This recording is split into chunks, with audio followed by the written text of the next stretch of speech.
Hello, welcome to Shad Life, where I have over 40 years of BMX and mountain biking knowledge, and now even a few years of gravel biking knowledge.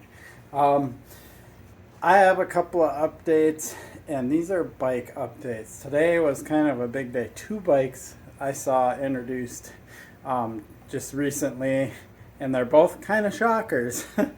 So, one of them is a Surly, and the other one comes from Canyon. So let's talk about those two bikes for a second. The first one is the Canyon Spectral 125. Yes, and if you haven't figured it out already, 125 means the amount of travel in the rear. It's kind of a shocker, but again, it's not. So my Rustler is actually very similar, but there's a couple of differences, and I'll talk about those. The Spectral 125 is designed for what they say shredders. And so what they did is they basically made a durable bike that you can shred on, because normally if you get in the 125 suspension travel, it means it's going to lean more trail or cross country and not be as durable. But their idea here is that it's going to be durable and be able to handle the big hits. So that's cool. So it's really designed to be more flickable. I think a lot of people don't understand that they don't really need as much suspension as the bike industry tends to push on you. You don't need 150, 160 millimeters of travel for most shredding. The only time you need big travel like that is if you're doing gnarly rocks and just nasty terrain all the time. But for smooth trails, jumping, even drops, things like that, you do not need huge amounts of travel. So I like that they're going in this direction. Two things I don't like about this bike. One, 29-inch wheels. I wish they would have given a 27.5 option, or maybe do the 27.5 in the smaller sizes and jump to 29 in the bigger sizes or something like that. But the 29-inch wheel still makes it lean more big bike, and they kept it really long and everything like that. And the other thing is it has a 64-degree head angle. Again, that's for pointing downhill, but if you want a shreddable, flickable machine, the most you need for slackness is 66, and I say the sweet spot is 66, 67 degrees, maybe even 68 degrees. It was just a few years ago that was like the norm for more stable bikes, and I don't know why the bike industry feels like they just need to keep making things super slack. So that being said, my Rustler is actually spot on to what I would call a flickable, shreddable machine, and it's plenty durable. It even has aluminum chain stays, and the rest is carbon, and it's beefy, and it can handle a lot. So that being said, I think we're going to see more bikes like this in the future, because the realization is you don't need huge amount of travel, especially in the rear. You've got big, powerful legs and lots of ability to move here. I think what's causing this trend is even the hardtails. They're starting to become popular, these aggressive style hardtails similar to my Esker Hey Duke there. And there's a bunch of them out there now, and they're pretty popular because people are realizing, with a 130, 140 fork and a hardtail, you can do a lot of shredding on those.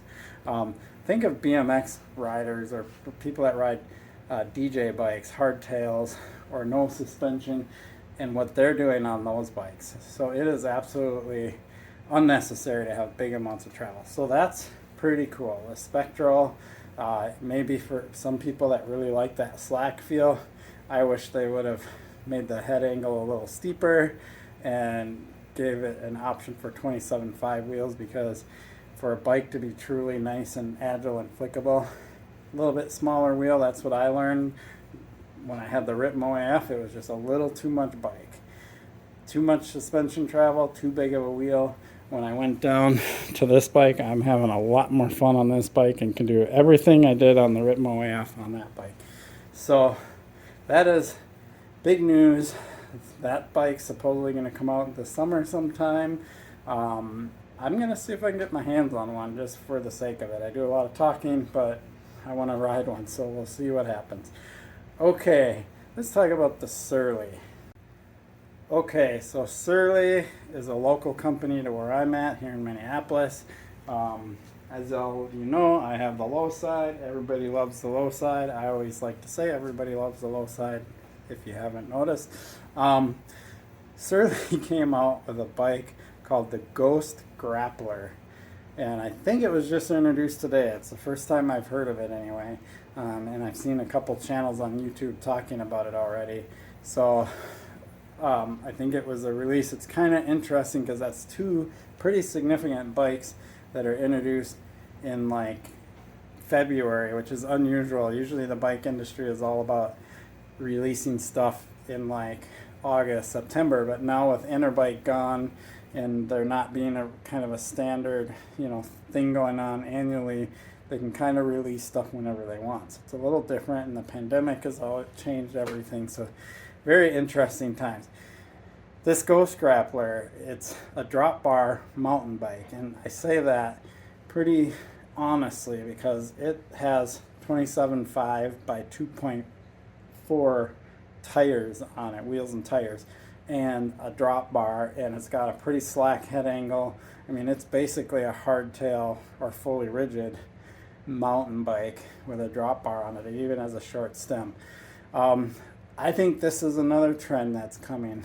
More and more bikes. There's a bike out there called the Shami Hagar. That's basically what this is, but not like $7,000 or whatever the Shami Hagar is, $6-7 grand.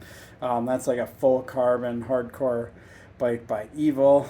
Really cool bike, by the way, and it's got a cool name. But the Surly is very similar in kind of concept to that bike. It's just going to be a lot heavier because it's 4130 chromoly, and that's just the way Surly rolls. They always have. So this style of bike, this kind of gravel, aggressive mountain bike, I think is going to be the trend over on the gravel side or riding double track, things like that. Drop bars can be controversial all over the place, but when you're doing bike packing or long hauls, things like that, it's nice to have multiple hand positions and things like that, right? And you're not going to be, it's not really necessarily made for hucking. Like, I would not want a drop bar for going off jumps and hucking, doing drops and things like that. Can you do that with them? Yes, if you want to be cool or whatever, but it's not ideal for that type of riding. So, yeah, it is a very interesting bike. There's some pictures of it here. Again, I don't know when it's going to actually be available. Maybe soon, but pretty sweet bike.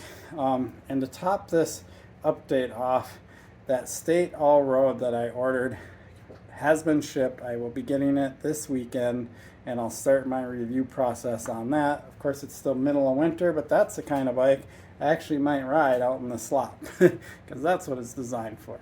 So I'll be checking that bike out soon, and we'll talk about that. I really appreciate your support for my channel. Please like and subscribe.